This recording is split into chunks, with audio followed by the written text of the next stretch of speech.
They say, when a heart stays kind, even in the hardest of times, the world listens. And that evening, as golden leaves danced through the air, something ancient heard the shoemaker's quiet wish. The old shoemaker worked late into the night, his hands rough, his eyes tired, but his heart steady as ever. Outside, the autumn wind whispered softly through the leaves. Inside, the glow of a single candle held the darkness back. He looked at his last piece of leather, barely enough for one pair of shoes. With a sigh, he whispered, "Maybe tomorrow will be kinder."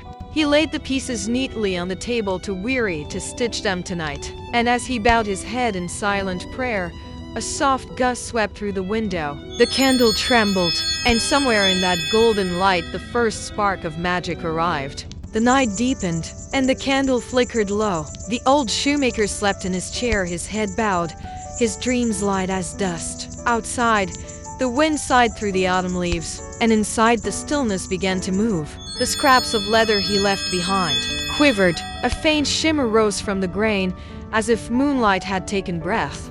Needles lifted, threads wove themselves. Tiny sparks of gold danced like whispers of unseen hands. The sound was soft, a heartbeat made of magic. Slowly, stitch by stitch, the shoes took shape.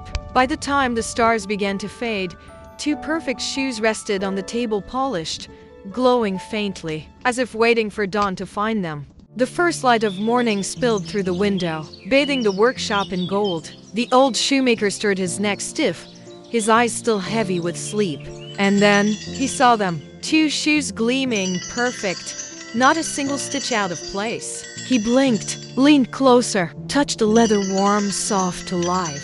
These weren't here before, he whispered, his voice trembling with awe. He turned the shoes in his hands, studying every curve, every golden thread that caught the light. No human hand could have done this overnight. No ordinary craft could breathe like this. His heart beat faster, not with fear, but wonder. Somewhere, between the ticking clock and the whispering dawn, magic had walked into his life.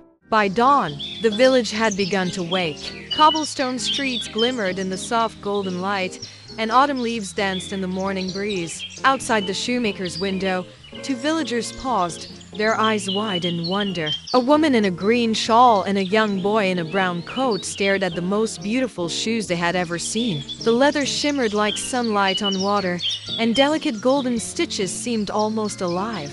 Inside, the old shoemaker stood quietly behind the glass. His gray hair caught the gentle morning light, and his kind eyes reflected both disbelief and pride. He had no idea where this magic had come from, but somehow, he knew it had chosen him. And then, softly, a knock echoed at the door. The first customer had arrived, and for the first time in many years, the old shoemaker smiled, a smile full of hope, warmth, and quiet wonder. Each night, after the shoemaker slept, the same miracle returned. When dawn touched the window, new shoes waited more perfect than the last. He sold them all by noon. Gold coins clinked on his counter. Customers smiled. The little shop began to glow again with life. Yet each evening, as the candle burned low, he whispered to himself, "Who are you, little helpers?" Another night, another pair, boots soft as clouds, slippers stitched with threads of moonlight. He laughed softly, half in dream, half in wonder. "It can't be chance," he murmured. "Someone's out there, someone kind." And as he drifted to sleep once more, the wind outside carried a sound like tiny feet dancing across the wooden floor. But he was too tired to open his eyes. When the world slept, the little ones arrived. Through the crack of the window slipped moonlight, and along with it, magic. Two tiny figures landed softly on the wooden floor, their laughter no louder than the rustle of leaves. One carried a silver needle, the other a bundle of shimmering thread. Without a word, they began to work, stitch by stitch, sparkle by sparkle. Their hands moved like whispers of wind. Leather pieces rose on their own, guided by invisible rhythm. A hum filled the room, gentle, bright, alive. By dawn, a line of perfect shoes waited, polished, shining, and full of warmth. And when the first light touched the window, the elves were gone. Only the scent of magic remained. The morning came softly, sunlight spilling through the dusty window. The old shoemaker rubbed his eyes and gasped. There they were again, More shoes. Perfect. Shining. Stitched with care and grace beyond his own hands. He lifted one gently, tracing each thread as if it were a secret. Who could have done this? He whispered.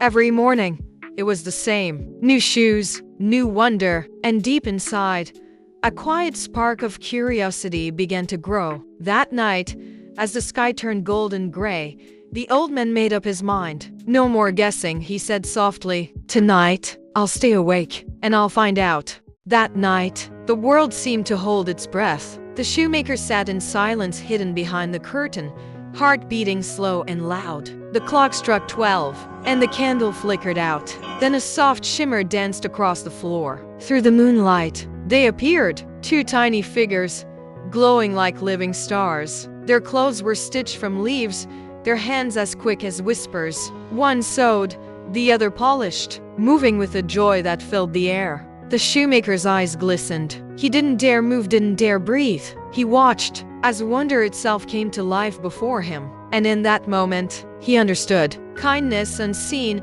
had been walking beside him all along.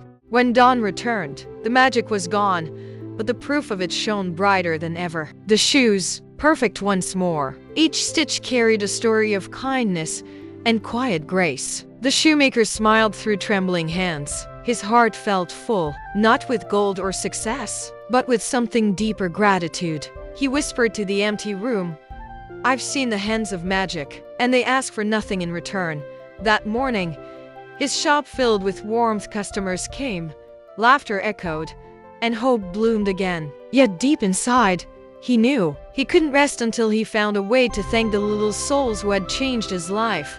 That evening, the shoemaker worked with a gentle smile. He stitched the tiniest coats and sewed the smallest boots his hands had ever touched. Each stitch carried his thanks, quiet, humble, and full of heart. When the sun dipped low, he placed them neatly on his work table. For my little friends, he whispered softly, who bring magic where it's most needed. The room grew still, only the candle's light remained. Then with a soft breath it vanished into the dark, and the little workshop waited once more for magic to return.